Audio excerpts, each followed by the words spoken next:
قرآن حدیث کے نام پہ اسکالر تو بہت آ رہے ہیں کہ اسکالر نے اس رمضان میں بیان کیا کہ جو حاملہ عورت ہے اور دودھ پلانے والی وہ بھی روزہ چھوڑ سکتی ہے کیونکہ یہ بیماری ہے. کون سی کتاب میں لکھا ہے کہ دودھ پلانا بیماری ہے بھائی؟ اور پریگننسی بیماری ہے؟ پریگننٹ نہ ہونا بیماری ہے, اس کا علاج کرایا جاتا ہے. پھینکنے کی کوئی انتہا نہیں ہے یار, کچھ بھی لاؤ مارکیٹ میں پھینکتے چلے جاؤ. پراپر وے میں جب تک فقہ اصول فقہ نہ پڑھا ہو نا, اصول فقہ یہ قرآن و سنت ہی سے فقہا نے نکالا ہے. دودھ پلانے والی عورت کو روزہ چھوڑنے کی اجازت نہیں ہے. ہاں بعض عورتیں کہتی ہیں ہم دودھ پلاتے ہیں چکر آتے ہیں, جب آ رہے ہیں یہ غالب گمان ہے تو پھر چھوڑ سکتی ہو. چکر آنا تو ہے, یہ ایک بیماری ہے, خالی دودھ پلانا تھوڑی ہے. بہت سی عورتیں صحت مند ہوتی ہیں, سارا دن بچے کو دودھ پلاتی ہیں, کچھ بھی نہیں ہوتا ان کو.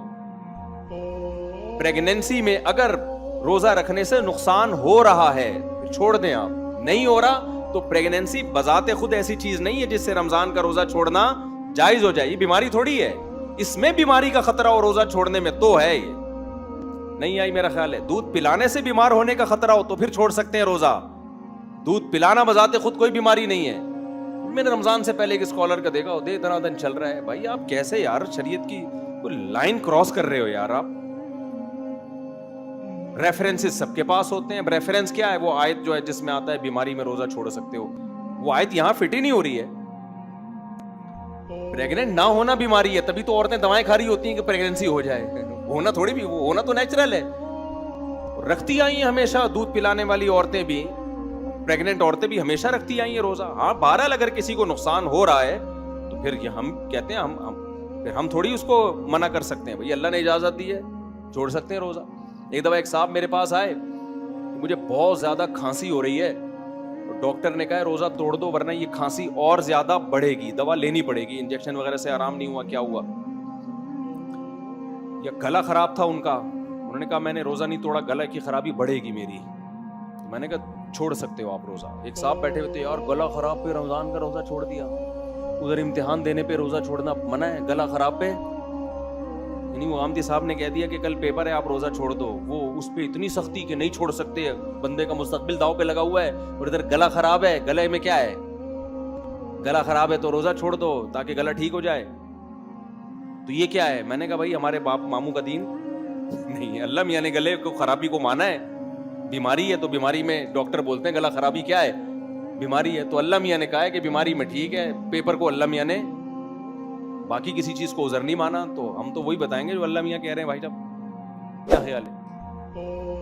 جب بھی جناب غامدی صاحب کہیں نا کہ مشقت کی وجہ سے روزہ چھوڑ سکتے ہیں تو ان سے بولے ٹھیک ہے, سفر میں اگر ٹینشن نہ ہو تو پھر چھوڑ سکتے ہیں کہ نہیں چھوڑ سکتے؟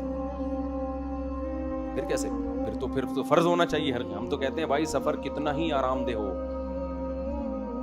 کیسا ہی سکون والا سفر ہو, چاروں یعنی نہیں ہو ساتھ, یعنی ساتھ ہوں, کنفیوز ہوں اس میں کہ سکون جس کی چار ہو گئے تو ساتھ ہونے میں سکون ہے یا نہیں, یہ پھر ہم بعد میں بیٹھ کے اس مسئلے کو حل کریں گے. بہرحال یہ مثال واپس لے رہا ہوں میں, ٹھیک ہے. تو بہت سکون والا ہو, ہم تو کہتے ہیں بھائی پھر بھی روزہ چھوڑ سکتے ہیں, اللہ نے اجازت دے دی. نہ چھوڑو تو زیادہ اچھا ہے. رمضان کا روزہ ہے, رمضان کی فضیلت حاصل ہو جائے گی. نماز میں تو قصر ہی ہے, وہ تو 4 کی 2 ہی کرنی پڑے گی آپ کو, اس میں تو 4 کا آپشن نہیں ہے. حضرات فقہا کا دماغ کتنا تیز ہے, جن کو آج صبح شام لوگ گالیاں دیتے ہیں, فقہ شکہ نہیں مانتے. سوال پیدا ہوتا ہے رمضان میں روزہ چھوڑنے کی اجازت ہے, رکھنا ثواب ہے, اور جبکہ سفر میں 4 کی 2 ہی پڑھنی ہے, 4 نہیں کر سکتے. اس کی وجہ یہ ہے کہ 2 کی 4 کرنے میں سہولت نہیں ہے, بلکہ اللہ کی سہولت سے فائدہ نہ اٹھانا ہے. یہ اللہ نے کہا 2 پڑھ سکتے ہو, آپ کہہ رہے ہیں میں فنٹر گیری کروں گا, میں 4 ہی پڑھوں گا. جب اللہ تمہیں ایک سہولت دے رہا ہے تو کیوں فنٹر گیری کر رہے ہو یار تم؟ تمہارا باپ تمہیں ہدیہ دے رہا ہو, گفٹ دے رہا ہو, آپ کو ابو نہیں میں یہ موبائل آپ کا نہیں, میں تو مارکیٹ سے خرید کے لوں گا اچھا والا, ابا کو غصہ آئے گا کہ نہیں آئے گا؟ جبکہ رمضان کے روزے میں اللہ نے جو چھوڑنے کا آپشن دیا نا, تو بعض دفعہ رکھنے میں سہولت ہوتی ہے, کیونکہ یہ آپشن اللہ نے نہیں دیا کہ چھوڑ دو بالکل. اللہ نے کہا بعد میں رکھنا پڑے گا, تو اللہ بات سے بہتر ہے میں ابھی رکھ لوں, بعد میں بڑی ٹینشن ہوگی مجھے, ٹھیک ہے نا. تو اس میں رخصت متعین نہیں ہے, اس میں اللہ کی دی ہوئی سہولت سے فائدہ اٹھانے کا مطلب یہی کہ اس کو آپشنل رکھا جائے. بھائی اپنی سہولت دیکھو, میری طرف سے اجازت ہے چھوڑ دو, لیکن آدمی کہتا ہے اللہ بالکل تو چھوڑنے کی تو ہی نہیں اجازت دے رہا ہے نا, قضا کا حکم دے رہا ہے, تو بعد میں بھی رکھنا ہی ہے. ابھی ساری پبلک نے رکھا ہوا ہے تو ابھی میں بھی رکھ لوں تو زیادہ اچھا ہے, بعد میں اکیلے مجھ سے نہیں رکھا جائے گا. تبھی ہم نے دیکھا ہے بیماری میں بھی لوگ روزہ رکھ ہی رہے ہوتے ہیں, سفر میں بھی رکھ ہی رہے ہوتے ہیں, یار بعد میں کون رکھے گا بیٹھ کے, اور باقی مشکل ہوتی ہے. سمجھتے ہو کہ نہیں سمجھتے ہو؟ اس لیے روزہ آپشنل ہے, نماز آپشنل نہیں ہے. نماز میں آپ کو 4 کی 2 پڑھنی پڑیں گی. 4 پڑھنا یہ اس کی علامت ہے کہ آپ اللہ کی دی ہوئی رخصت کو سے فائدہ نہیں اٹھا رہے. آپ سمجھتے ہو کہ نہیں سمجھتے ہو؟ ابھی دیکھو ہوا کیا ہے, میں امریکہ سے آ رہا تھا نا, تو ہمارے ساتھ تھے ایک دوست میرے, میں نے کہا اس دفعہ ہم خاندانی روزہ رکھے گا سفر میں, خاندانی روزہ. انہوں نے کہا یہ کیا ہے بھائی؟ اب ہم امریکہ سے اڑے ہیں کراچی کی طرف, تو سورج کے مخالف سمت میں ہم جا رہے ہیں. سمجھ میں آ رہی ہے نا بات؟ سورج کے مخالف سمت میں. دن رات بہت اسپیڈ سے چینج ہو رہا ہے. میں نے کہا زندگی کا مختصر ترین روزہ رکھتے ہیں ہم, ثواب پورا ملے گا, گارنٹی ہے, ٹھیک ہے نا, کیونکہ دن بہت چھوٹا ہو رہا ہے نا. ابے سورج کیا ہو گیا, سورج ادھر کو جا رہا ہے, آپ ادھر کو جا رہے ہیں, تو جلدی جلدی صبح صادق بھی جلدی ہوگی, ظہر بھی جلدی, عصر بھی جلدی, مغرب بھی جلدی. تو میں نے کہا ہم روزے کا ثواب کیوں ضائع کریں بھائی. اب جب ہم شکاگو سے اڑے, وہاں صبح کے 5 بج رہے تھے, 5 بجے صبح صادق تھی. ہم جب راستے میں پہنچے ہیں تو شکاگو کے ٹائم کے مطابق 12 بجے صبح صادق ہوئی ہے.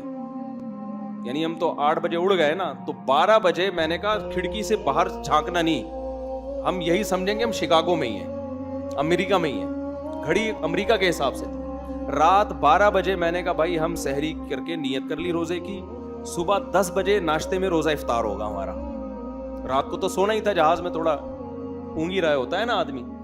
میں نے کہا یوں سمجھو کہ رات 12 بجے ہم ڈنر کر رہے ہیں اور صبح ناشتہ کریں گے 10 بجے, تو یہ ڈنر آپ سحری کی نیت سے کرو اور صبح 10 بجے ناشتہ آپ نے افطاری کی نیت سے کرنا ہے. تو صبح ہم نے اپنے دماغ کو امریکہ کے حساب سے بے وقوف بنایا تاکہ روزہ بھی ہو اور آسانی سے روزہ ہو جائے. وہ الگ بات ہے کہ صبح 10 بجے ہم دبئی ایئرپورٹ پہ تھے جہاں مغرب کی اذانیں ہو رہی تھی, گھڑی میں نے چینج نہیں کی. ہم نے کہا ہم یہی سمجھے گا ہم 10 بجے کھا رہے ہیں. تو وہ کہہ رہے یہ کون سا روزہ ہوا؟ میں نے کہا ثواب پورا ملے گا. یہ روزہ کیا؟ پھر میں نے کہا دیکھو ہم نے نمازیں بھی تو ٹھکا ٹھک 5 نمازیں پڑھی ہیں نا, ورنہ اتنی جلدی جلدی نمازیں کہاں آتی ہیں بھائی. تو اللہ میاں اگر ہم سے بولے کہ میں تمہیں روزے کا ثواب نہیں دے رہا, یہ کون سا روزہ ہوا, تو ہم کہیں گے اللہ پھر نماز کیوں فرض کی تو نے ہمارے اوپر, یہ کون سی نماز ہوئی؟ 13 گھنٹے میں 5 نمازیں آتی ہیں کیا؟ کیا ہو گیا؟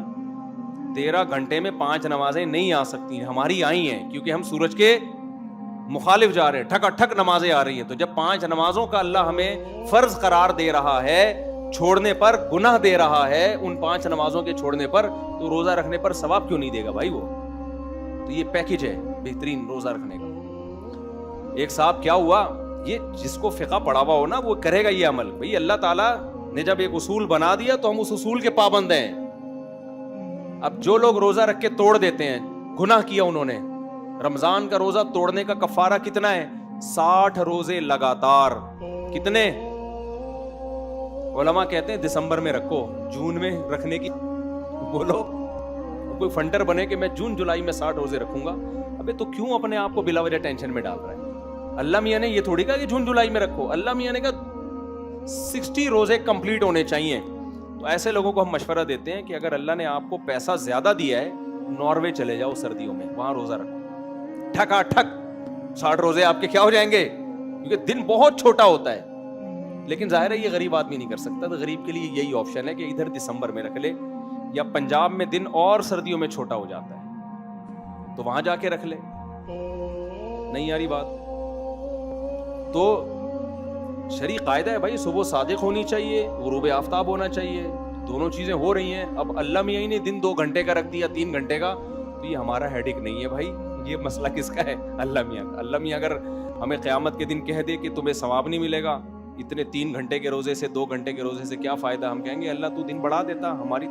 نہ تو نے ناروے جانے پر پابندی لگائی تھی, ناروے نہیں کوئی بھی ایسا نا جو ساؤتھ پہ ہو, کوئی سستا ملک ہو, ناروے تو بہت مہنگا ہے, اور نہیں جاؤ, اتنا تو پیسہ کس کے پاس ہوتا ہے, ادھر ہی چلے جاؤ, مری چلے جاؤ, سوات چلے جاؤ, جہاں ٹھنڈے روزے ہوتے ہیں, تو کفارہ ادا ہو جائے گا. سمجھتے ہو؟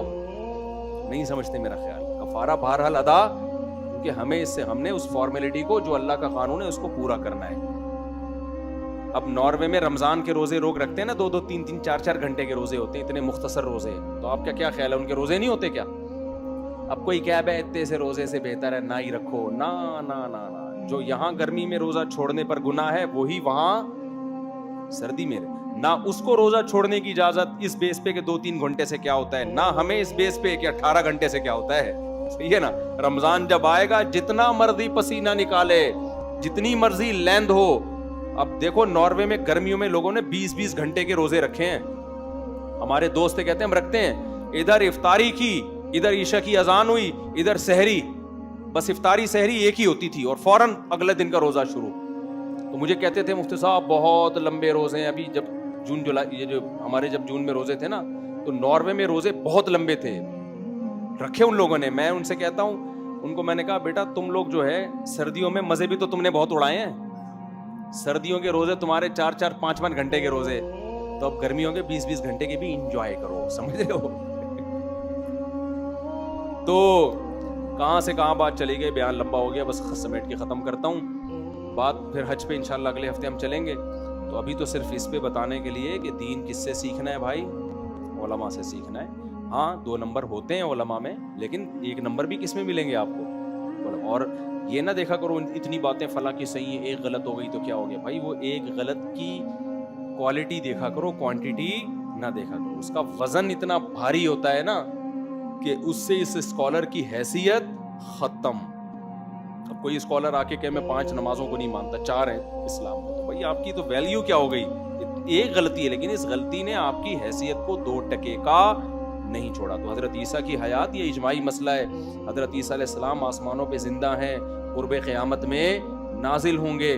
اسی طرح رمضان کا روزہ فرض ہے, صرف سفر بیماری میں چھوڑ سکتے ہو, اس کے علاوہ نہیں چھوڑ سکتے. طلاق کے بعد, شوہر کی وفات کے بعد عورت پر عدت بولو فرض ہے 3 مینسز یا 4 مہینے 10 دن, اور جس کو مینسز نہیں آتے اس کی 3 مہینے 90 دن.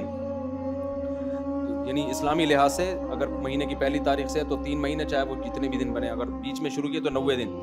تو یہ عدت کے مسائل ہو گئے, وراثت کے مسائل ہو گئے, اور بہت سارے مسائل ہیں جو اجماعی مسائل ہیں, ان میں اختلاف کی.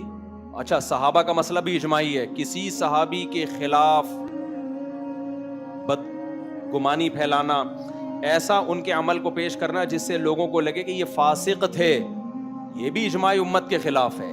سمجھتے ہو؟ کوئی اسکالر یہ بات کر رہا ہے تو پھر یہ نہیں دیکھا جائے گا اتنی باتیں صحیح میں ایک غلط ہو گئی, تو وہ غلط کا ویٹ اتنا زیادہ ہے کہ بھائی اب اس کی حیثیت 2 ٹکے کی نہیں رہی, اس نے اتنا بڑا بلنڈر کر دیا ہے.